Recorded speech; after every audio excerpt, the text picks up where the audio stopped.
Welcome back, ladies and gentlemen.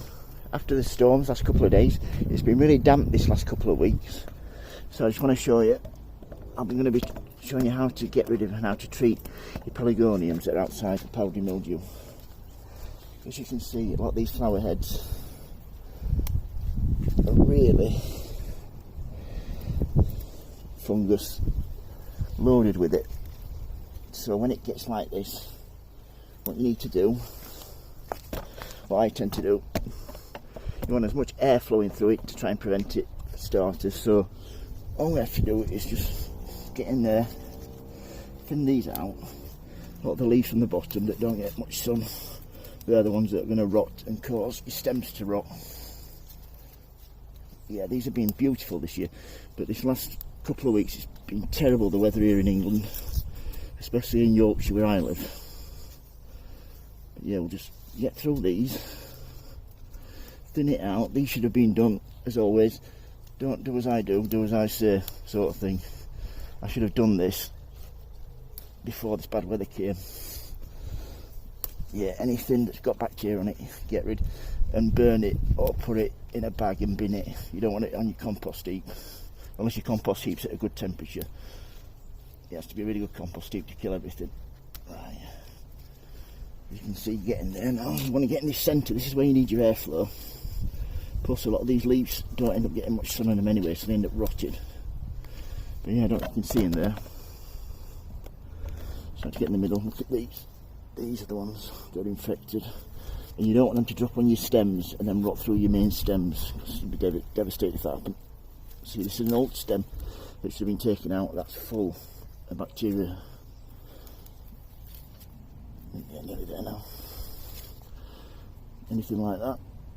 Yeah, anything that's got any sign of it, get rid. But I've got a lot, I've got probably about 10 or 12 of these to do. So it's going to take me a good few hours. But I'm just going to show you how I go about doing it. These have been great, these. I'm glad I've got into growing these pelargoniums. A lot of people call it in the UK called geraniums, but they are actually pelargoniums. You get so much joy out of them. As long as you've got somewhere to overwinter them. I don't think you get any good until you've had them at least 2 or 3 years. They really start filling out then. I mean, when this one goes back into the greenhouse, I'll prune it right back, give it a feed, and put it under my artificial lights. And then this is 2 plants here. This will just be absolutely 2 or 3 times more flowers next year.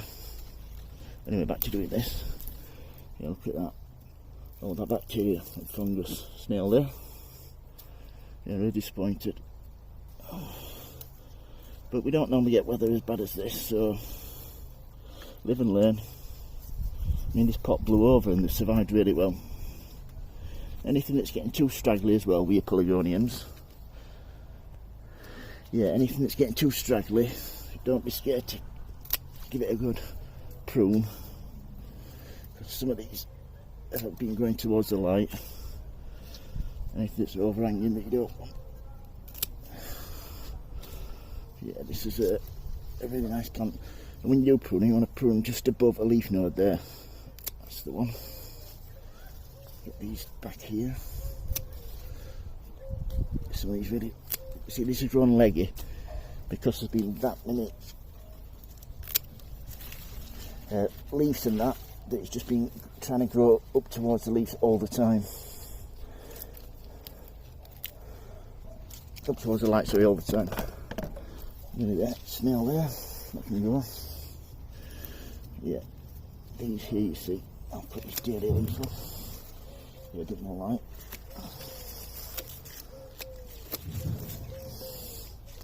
Right, I know it looks like a mask at it, but still some flowers on there. There's still some more new flowers to come, so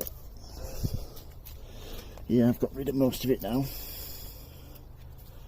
Like I said, all these dead leaves, this is a no-no with pelargoniums. This is what causes your fungus. It's when they drop in, like if you see in there, start resting on your stem and all that. When it gets wet, that will rot into your stem and kill your plant. Nearly done. Yeah, I'd recommend anybody getting to growing these pelargonium geraniums. You give me so much pleasure with the flowers. I mean, look at the leaves here. Put this one back, this one, and that one there. I'll have to give it a spray in a minute. Like I said, it looks like you're masking it and you're having a way, but cruel to be kind, and they recover so quickly. Like these here, this one here. Just get in here. Get all these off.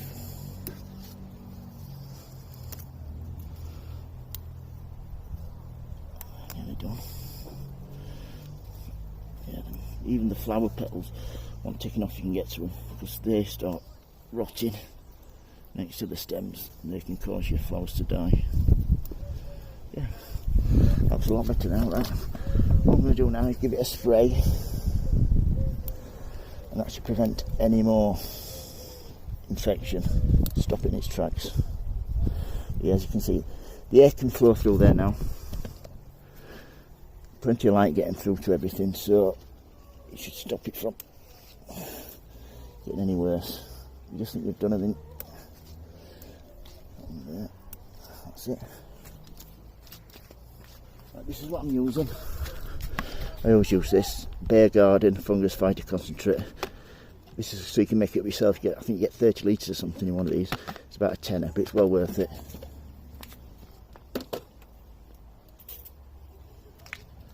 This is what I use, my sprayer. All really mixed up, so just give it a good spray then. Cover all the leaves and leave that to dry. So that's how to treat your pelargoniums for powdery mildew and rot. How to cut them back and how to prevent it and let some air flow through. If you've got any questions regarding pelargoniums or anything I grow in my garden, don't hesitate to ask. If you like the videos, folks, please subscribe. And remember, happy sowing, happy growing. Thank you for watching and keep safe. Good luck, bye.